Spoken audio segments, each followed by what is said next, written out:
Good. All right. Well, I'd say it's good to be back, but I actually really enjoyed my time in Brisbane, but I'm glad I'm not in Brisbane now. My daughter is, although she says she's safe and well, which is good. But it was a lovely time, and I hope you had a great week last week without me. Enjoyed John and Jackie and Chris and all that happened there. So we've been travelling through the book of Revelation, haven't we? Which is a challenge that was put to me by Steve, actually. First did it, said, I want you to speak on the book of Revelation. It's like, all right. I knew that's a challenge that I had to take up, but I wanted a little bit of time to get ready for it, and so I took that. Now, for those with us online, we'll be having communion at the end of this, and if you'd like to join us in that, if you want to get something ready at some point, that you could do that. At intermission, I don't think we'll have an intermission, unfortunately. But if you notice so far, we've had a whole lot of stuff happen, but I've got a picture that I've had at the back of this the whole time, and as yet we haven't seen that picture, have we? If you look at that thing, it's some sort of weird dragon. This is actually a picture that's in a very old Bible called the Luther Bible that's in their book of Revelation, introducing it. And you've got this dragon with 7 heads, and you've got a woman sort of all dressed up with a sort of shining head hiding from them. We haven't had that yet, have we?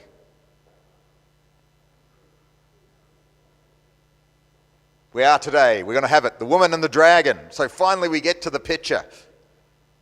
So shall we start and have a look at the woman and the dragon? Let's have a look from Revelation 12. It said, and a great sign appeared in the heavens, a woman clothed with the sun. That's why she had a shiny bit round her head there in that painting, I think it is there. With the moon under her feet and a crown of 12 stars upon her head. She was pregnant and cried out in birth pains and in torment to give birth. And another sign appeared in the heavens. Behold, a great red dragon, having 7 heads and 10 horns upon his head, 7 diadems, and his tail dragged 1/3 of the stars of heaven, throwing them onto the earth. And the dragon stood before the woman who was about to give birth, so that when she gave birth, he might devour the child.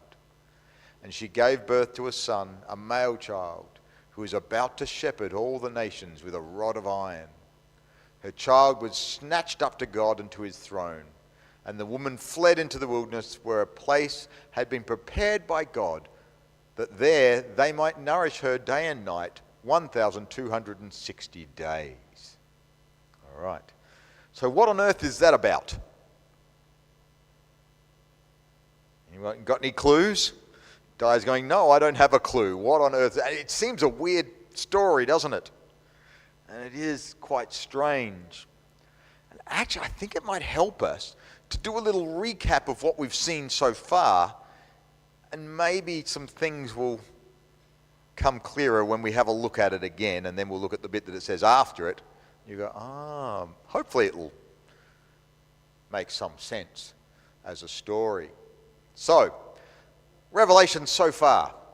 What's the first thing you saw in the book of Revelation? Very first thing that happened was what? Because you should just think back and go, I know Revelation so well now.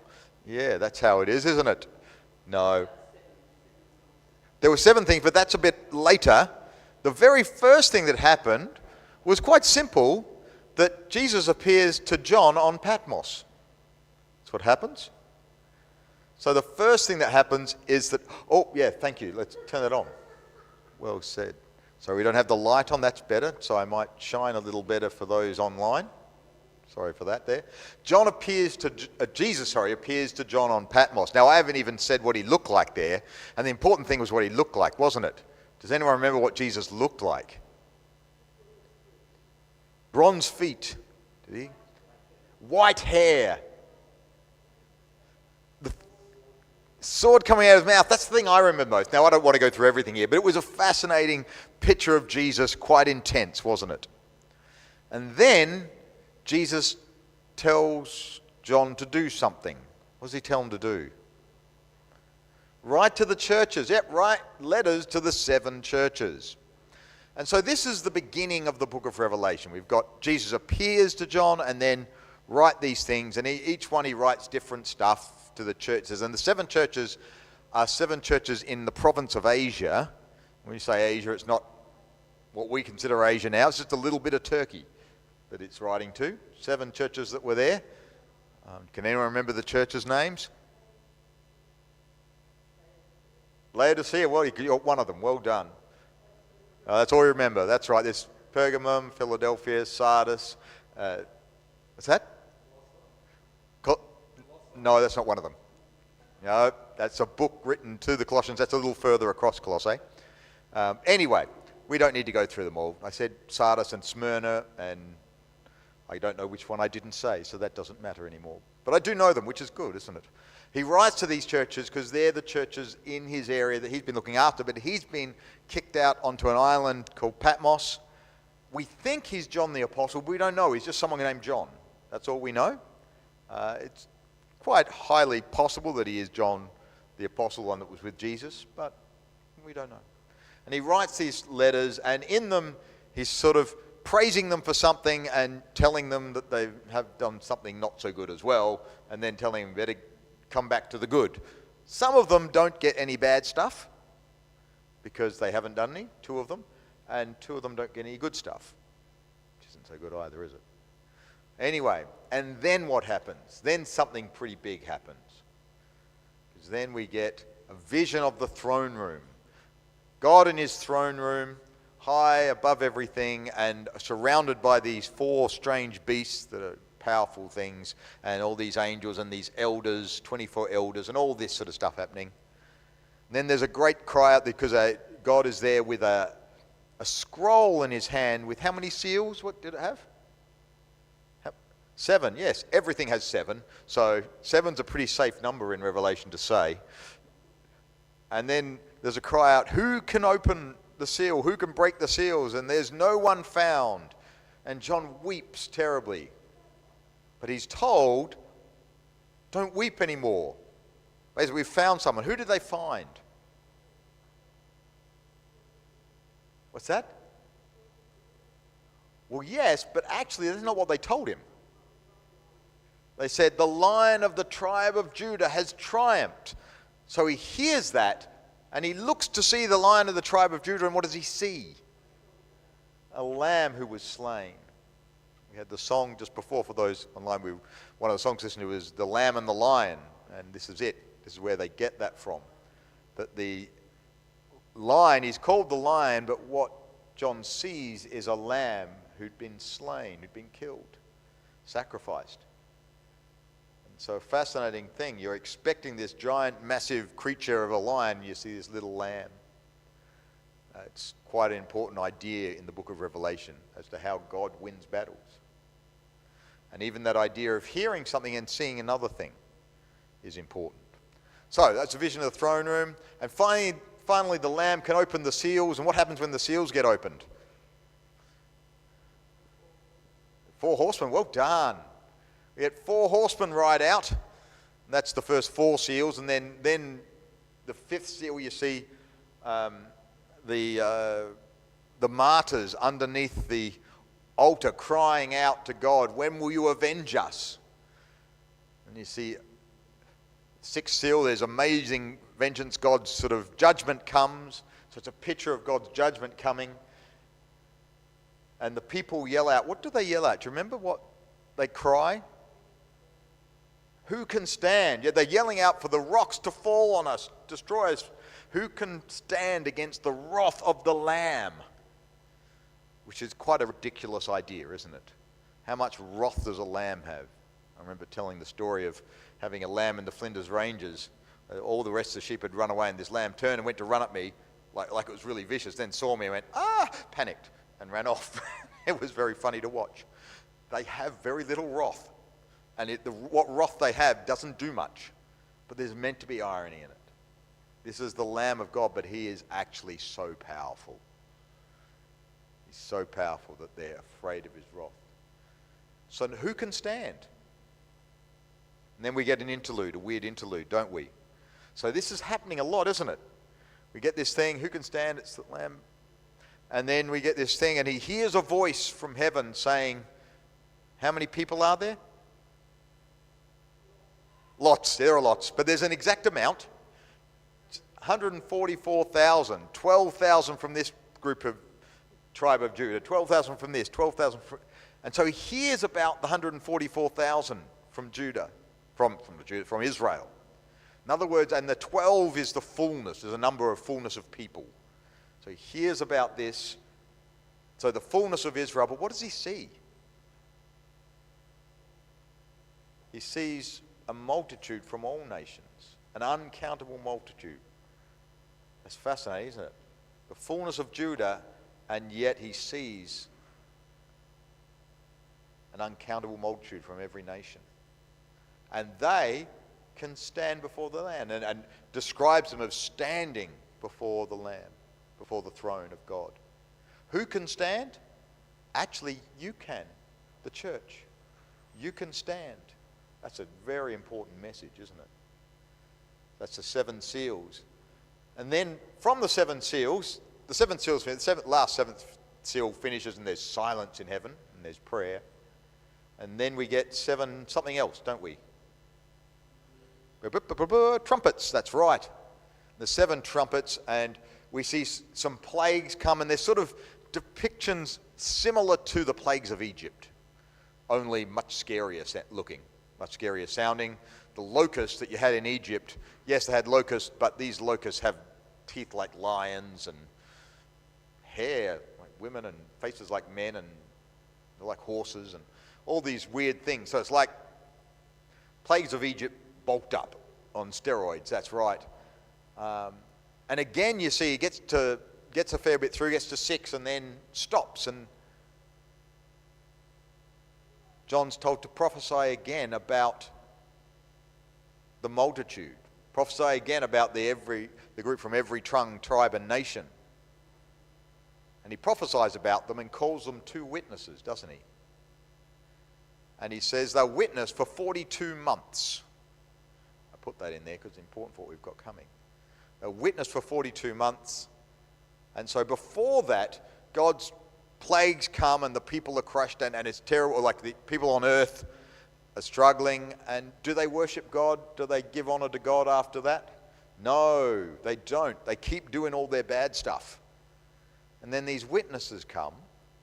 The witnesses are killed, and then God brings them back to life again, and then some amazing things happen again, but the people now worship and give honor to God, which is interesting.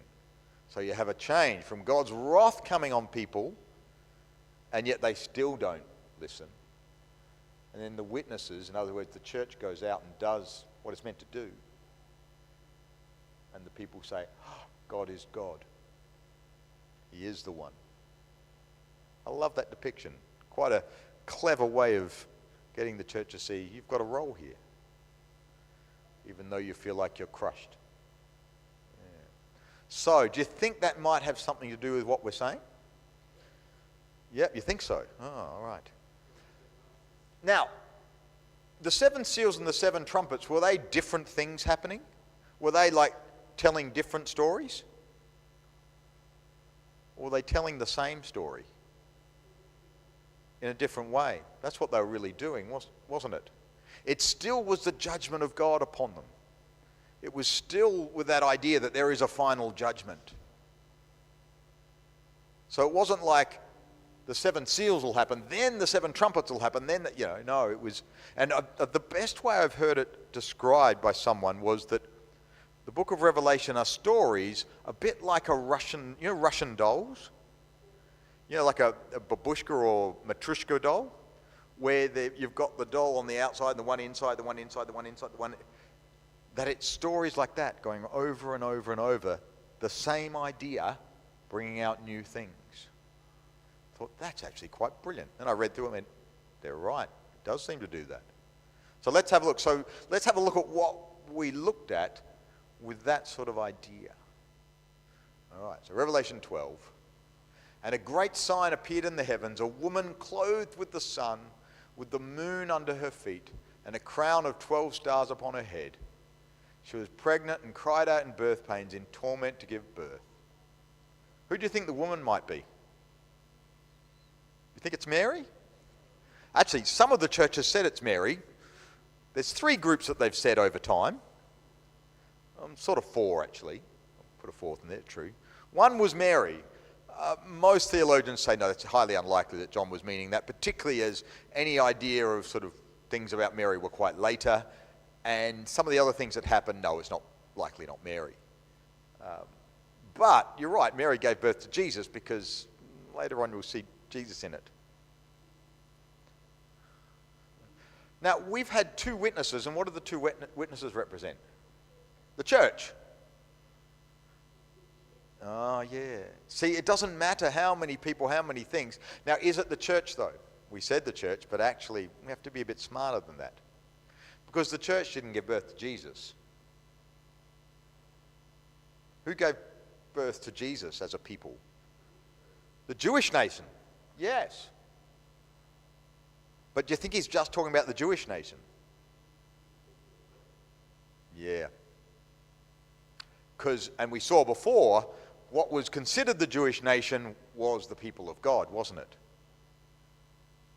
So the ones that have been put forward are Mary, the church, the Jewish nation, and what is nearly all theologians now come to the point they say it's the people of God, whether Jewish or later Christian.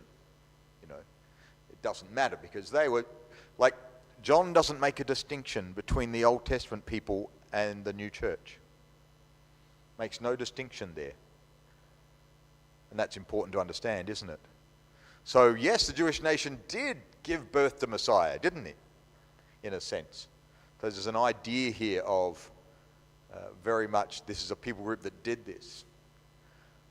And then another sign appeared in the heavens. Behold, a great red dragon, having 7 heads and 10 horns, and upon his head 7 diadems, and his tail dragged 1/3 of the stars of heaven, throwing them onto the earth. Who's the dragon? The devil.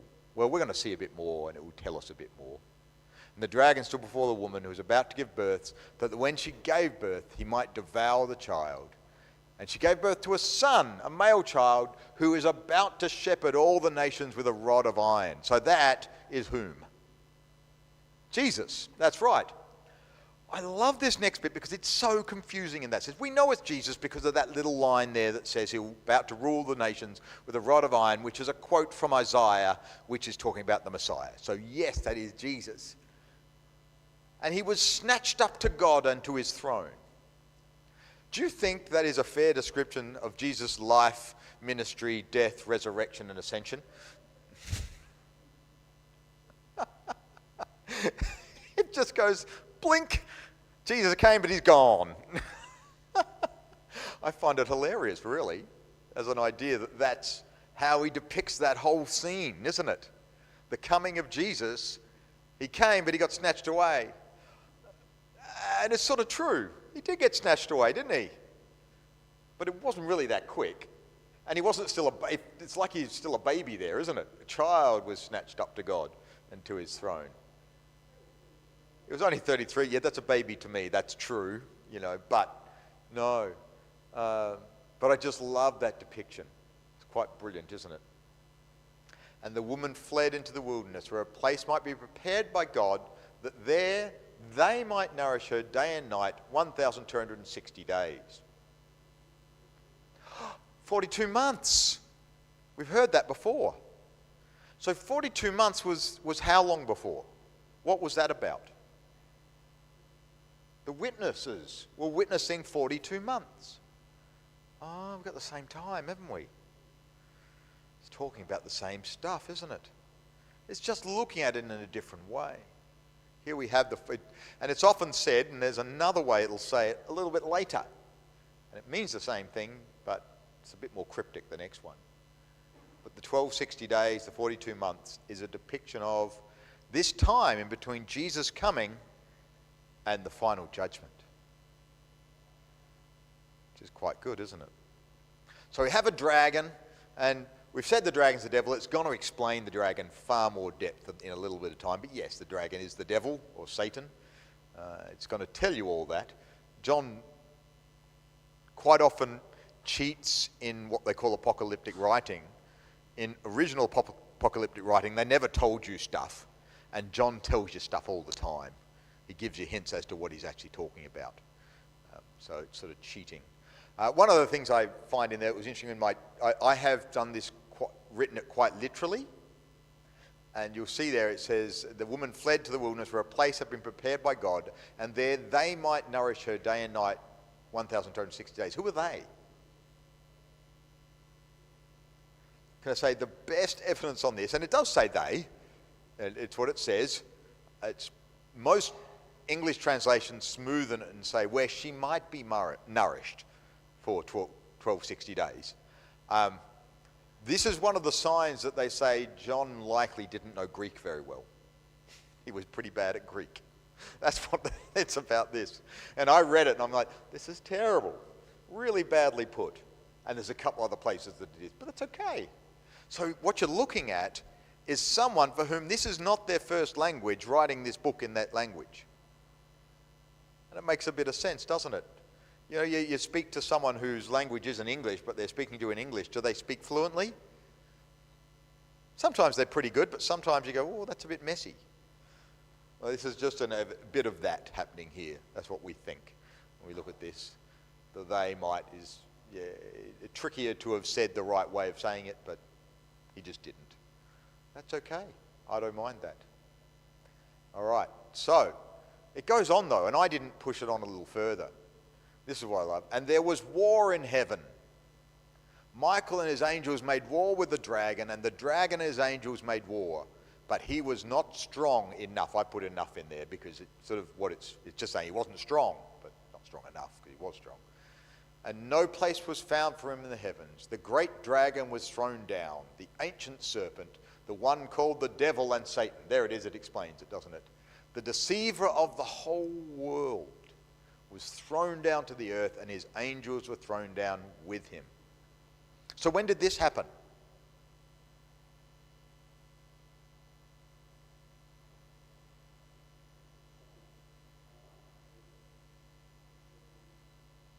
Possibly. This is one of the problems with this, isn't it? Time. Yeah. It's all strange, isn't it? Now, here's one of the problems. Jesus says, I saw Satan fall like lightning from heaven. Jesus says he saw that. And this is a picture of that, isn't it? So this is before Jesus was here on earth. Oh, if you put all those things together, can I say the problem in the book of Revelation is often time is irrelevant. It's saying this is what happened to Satan. And it's trying to explain something. So yeah, theologians still debate about this one, and I'm not going to give you an answer because I don't know. Because likely it's just a depiction of this actually happened.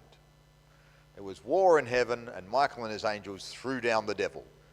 When exactly it happened, some people say that was the cross, but it doesn't say it's the cross, does it?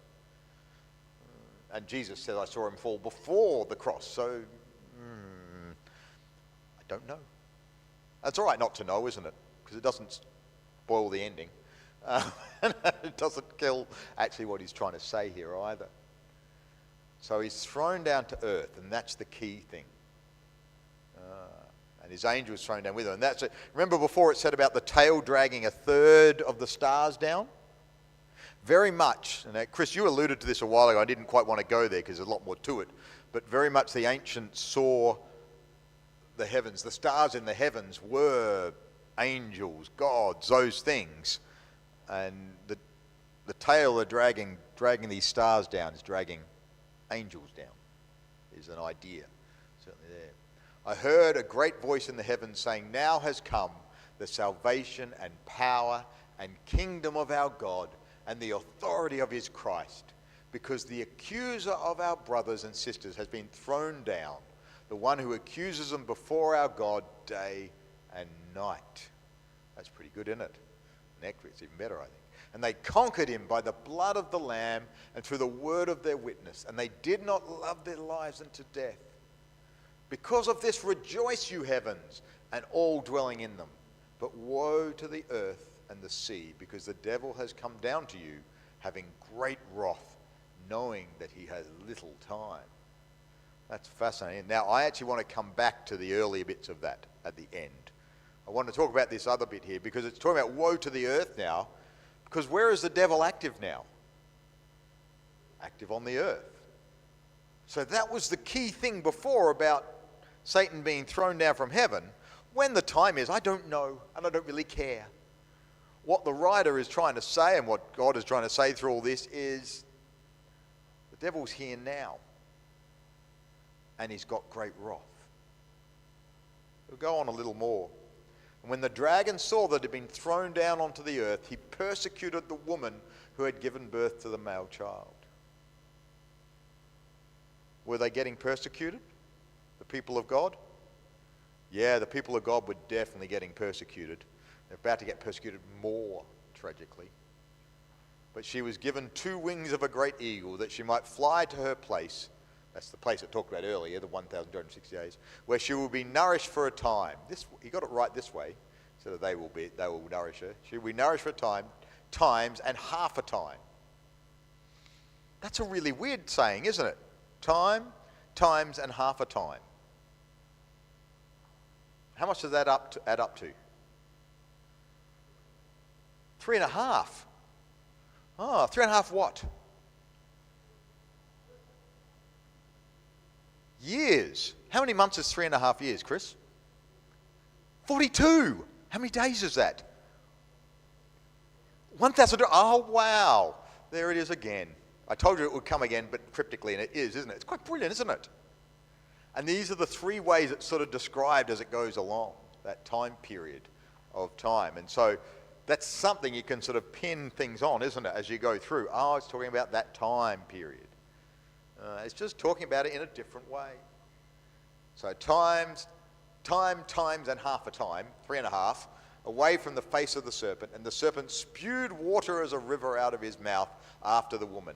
I don't really understand what this is meant to be depicting, but it's just an idea that he's trying to get her, that he might make her be carried away by the river. But the earth helped the woman, and opened its mouth and swallowed the river that the dragon had spewed from its mouth. I love that idea. The earth opened up and said, "Come here, river, and stop you hurting the woman." And the dragon became enraged with the woman and went out to make war with the rest of her children. So it's an interesting idea here. We sort of say that the woman is the people of God, and it is, but there are others of their children. So it's sort of a depiction that is loose, let's just say, you know. Yes, there are others, and possibly some of the ideas behind it is that the woman is the sort of structural truth of the people of God will always be there. But individual children may cop it. And that's true, isn't it? So he went out to make war with the rest of her children, those who keep the commands of God and have the witness of Jesus. And he, the dragon, stood upon the sands of the shore. That's the end of that bit of story. It's interesting the way it finishes there. Says there's going to be more, doesn't it? And there is. But the story changes. A little bit of the dragon comes out again in a different way with some other animals. Remember, the dragon had 7 heads and 10 crowns and things. That's going to come out, and I'm going to explain that next week. I didn't want to explain it this week because I think next week it depicts it better and we can understand it better. But what I see here very much is a picture of persecution. And you as a Christian, I've often wondered this, as a Christian whose whole ideal is love, why on earth are we the ones persecuted? Now, Australia doesn't persecute us heavily, but throughout the world, Christians are persecuted still in many places. Why should a people whose first thing is love, who actually want to do good and are told to do good to their enemies even, why on earth are they persecuted? Do you think this wouldn't be a question on the lips of the churches of Asia who are being persecuted? Definitely would be, wouldn't it? We're doing good. We're loving. We're caring. We're not giving evil back for evil. Now, sadly, sometimes the church has done that. I don't think that's great at all. But we're not called to do that, are we? Certainly this early church wasn't in that space. They were very much in the space of not retaliating. And yet, they were getting persecuted terribly, and the persecution was being ramped up higher and higher. Is there an explanation for that? So I think here's the explanation that John's giving. That the dragon has been thrown down from heaven and is on earth and is angry. That's the explanation that John's giving, isn't it? That the dragon's been thrown down. The dragon that is Satan, the serpent of old, is thrown down. And what does he want to do? He wants to get revenge on God, doesn't he? Wants to get revenge on God. And how best to do that? Hurt his children. Simple as that. That's it. Well, they're his children, aren't they? I'm going to hurt them.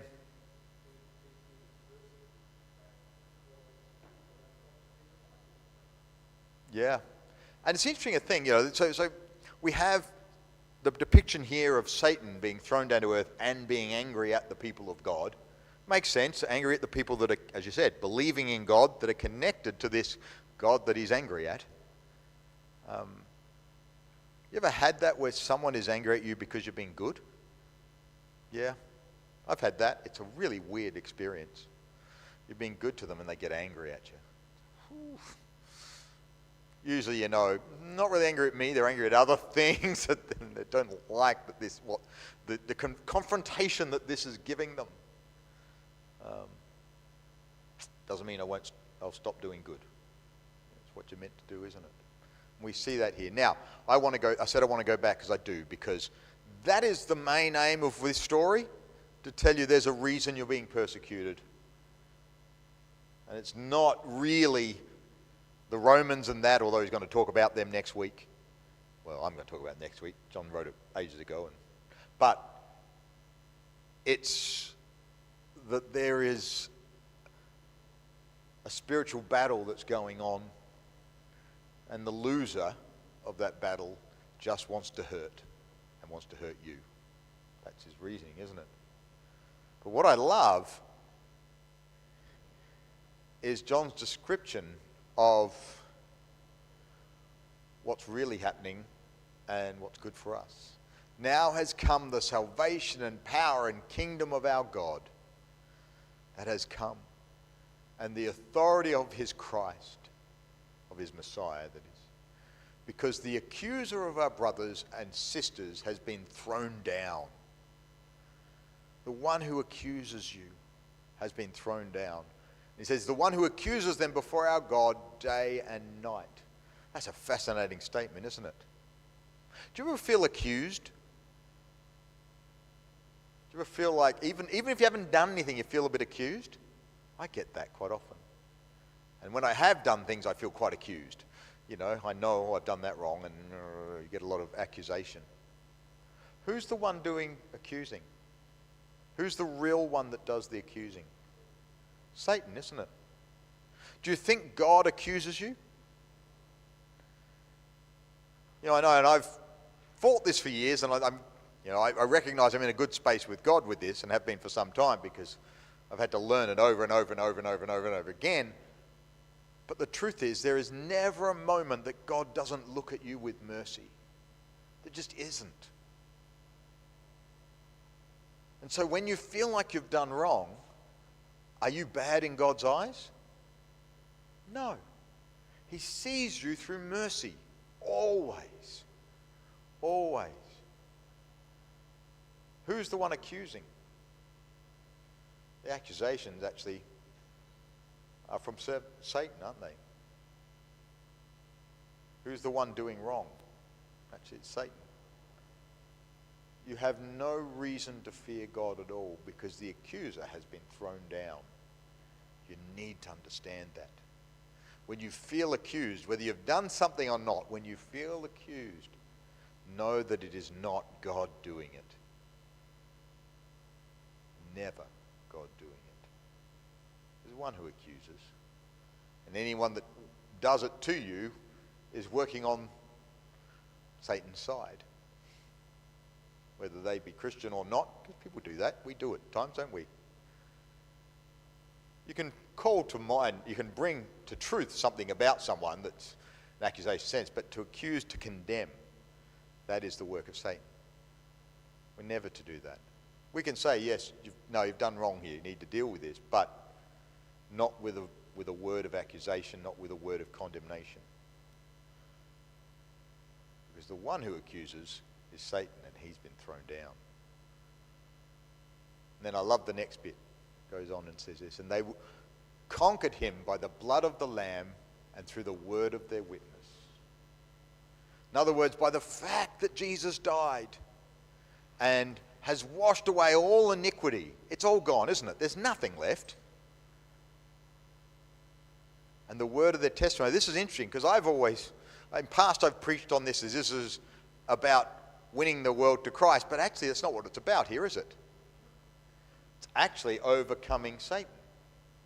Now, that will help win the world to Christ, and that all of these things help in that. But actually, the word of your witness, what does that mean? Most scriptures say word of your testimony, which is fair, same idea, but I wanted to take out sort of some of our ideas of testimony that are put onto that word more recently, I think. The word of in other words, what you've seen, what you know of God that you say. You know, when the accusations of the devil come, when the terrible things come, what do you know of God? What have you seen of him? Is he one that's going to crush you? No. He's one who's going to lift you up and take you out of that bad space. That's the word of your testimony. Yes, share it with others, because that wins, doesn't it?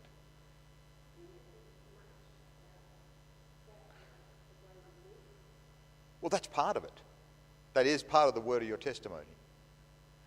In other words, and John very much, and you see there were the witnesses before, and a witness is a word that comes in. The word martyre is a word that comes in regularly, and particularly looking at martyrdom, which we'll look at next, as a witness. In other words, are you saying, yes, this is true about God? Are you presenting the truth of God in who you are? When you do that, you overcome Satan. Is that fair? So yeah, that's action. That's word. That's everything, isn't it? And that's very much the picture of witness. In the next bit, he said there, the word of the witness, and they did not love their lives unto death. That's a hard one, isn't it? But when we think about what was happening and what was about to happen, is this an important word? Yeah. Truth is, this was written probably somewhere in the 90s AD, we think. Possibly earlier. Next week we can explore a little bit of that, just briefly. But for the next 200 and about 30-something years, the persecution's just going to go up and up and up and up. It's quite horrible, isn't it? And getting to a crescendo just before it disappears, and the Roman Empire becomes Christian. Quite stunning, isn't it? And when you look at that history in it, you go, wow, they got persecuted, they've been killed. The persecution, like I said, did get worse. Torture, killings, all those things just increased, ramped up, ramped up, ramped up. But what was happening whilst that was happening? What were the rest of the world doing? What's that, sorry? The church was growing massively. And it kept growing on its growth. Stunning. Has John sort of depicted that? He did last time with the witnesses, didn't he? Them standing up. When the church witnesses, the world says, you are God. Here we are, it's growing and growing. And he says, this is why. They knew that there was more than life on this earth. They knew that there was more than just that. And they didn't need to love their lives unto death, did they? They could say, the truth is, for me, I quite like my life here mostly.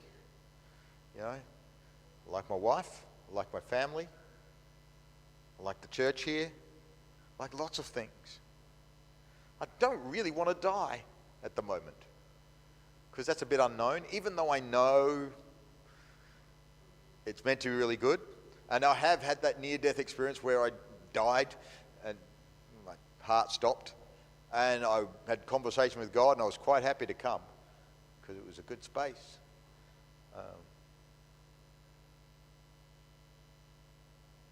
But for the people here, this is an important message, because some of you will die.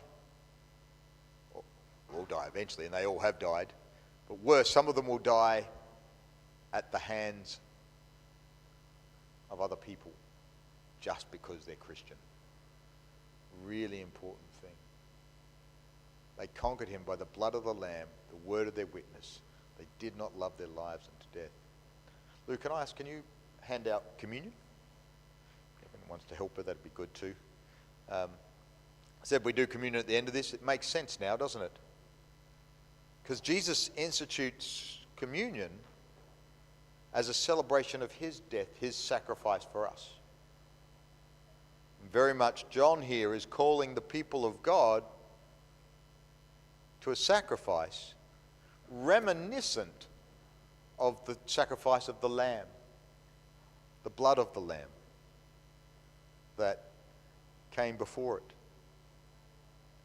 That the way of God, the way of the church, is not to conquer by strength and to crush, but is to die. Whether that be literal or figurative. To die to self. To give oneself to God, to others, in love. Just as the Lamb did to us. And to witness that truth with our lives. I'll put this down actually.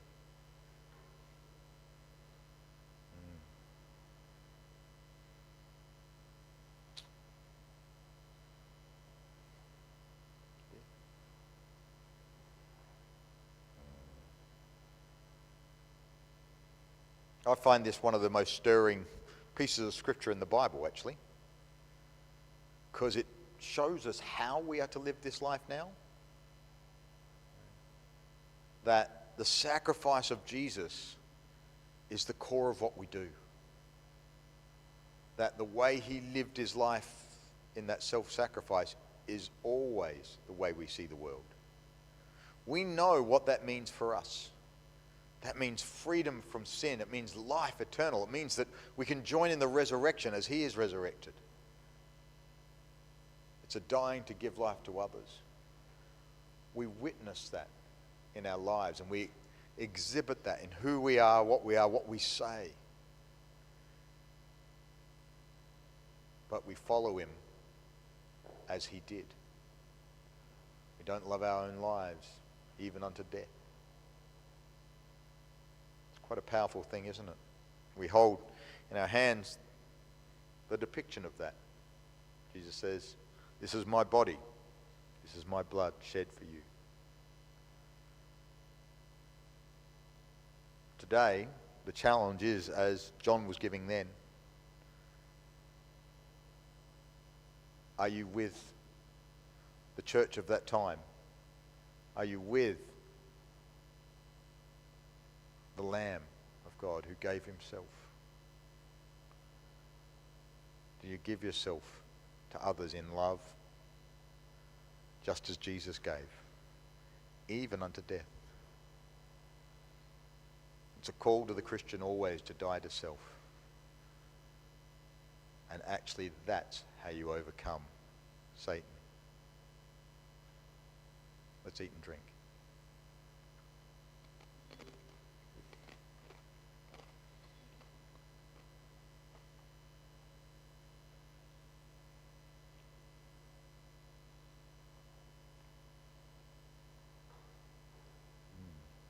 That communion there, wasn't I?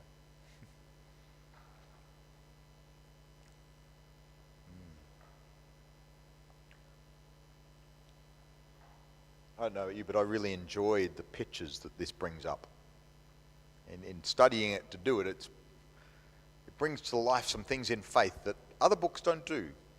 And I don't understand that, but I quite enjoy that the depictions that John gives of Jesus and of life in Christ. And I know they're sort of hidden in strange stories, aren't they? But they're wonderful stories. And when you see them in a right light, you go, oh, he actually is speaking to the church regularly through it, telling them, this is actually what I'm saying to you. Live as Christ lived. Amen. Anyway, I hope you enjoyed that little bit. We have more of this story coming. Again, another Bush Gadol coming out of it. That will come next week. Now, just a few notices before we go. I recognize it is time to go, isn't it? Second. We'll be continuing this book of Revelation. Obviously got a little bit to go. Right up to near Easter. I don't know if I'll get any sort of time before because I want to finish it. And can I say, I don't mind doing this right up to Easter because I think it sort of leads to Easter quite well as an idea, what's happening, because it speaks of the final resurrection and all that at the end. And it's very Eastery, isn't it? So, but I do want to speak about the fact that Easter is coming on April the 18th is Good Friday and the 20th is Easter Sunday. We will have a normal Easter Sunday service here in the evening, but I did want to chat and just bring up the idea of what to do on Good Friday. Last year we had a Passover meal, Jewish Passover meal, Christianized, and that was excellent at my house, but it was a lot of effort and it took a lot and it was good. But I just was sensing, and I talked to Suzanne about this today, I think I talked a little about it earlier too, that it would be good. 2 years ago, we did a little thing in Belair National Park. And what I was feeling was it would be good if we're able to, on Good Friday, have a day that we do something like that, and then we can hang out for some time and have a bit of fellowship. I like the idea of Belair, but other ideas are quite open too. So yeah, I just thought it'd be good to bring up that and discuss what people would like to do. I like actually Belair, but maybe not where we were, but I thought closer to the playground would be a possibility. Do you think that's a possibility, a good idea? What's that? Well, Marion Wetland. Well, and Suzanne brought that up too as an idea. What's that? You can't book the wetlands, no. And it may be full of other things happening, possibly. Yeah, we did find that. If you remember, we tried to go to a spot. We actually did technically book it, and then they said, but people were there and we just weren't able to have it.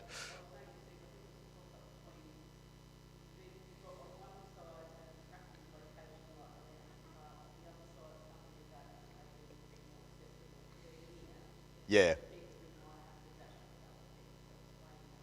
Yeah. My sense is, like, I know for say, the Better Together people, something like Belair would be a better attractant. And we did, if you remember, had quite a few that day. But you're right. Oh, you weren't there? No. You will be around, will you? Because Easter's so late, isn't it? This is as late as Easter gets in a year. I'm happy with that because I wasn't really ready to organise it. Well, look, I'm happy to hear, we've got a few weeks to organise this, but hear what is a favourite idea from people. There's shelter. Yeah, look, the thing that you can do at Belair is you can hire like an oval space and it has a shelter in it. So the issue last time was we did have rain, if you remember. And so we're all under the shelter. The chances of that is slim, but it's still a chance. What's that? Oh, it'd be lovely to have rain. Yeah, how much rain do we need right now? Goodness, but yeah. So, all right, look, I can leave it open. If you want to come and we'd have discussion about that. I brought it up now so that there could be discussion and we can make a decision in the next week or so and then organise that. That would be lovely. But I like the idea of that sort of thing, a bit more open, have a day that's open that people can be hanging out for ages if they want. Yeah, I just sensed that would be a good thing to do. All right, I think that's all I have to say, other than our normal banking details there and giving the little thing at the back. Thanks, everyone. Now, after this, so for those that are here,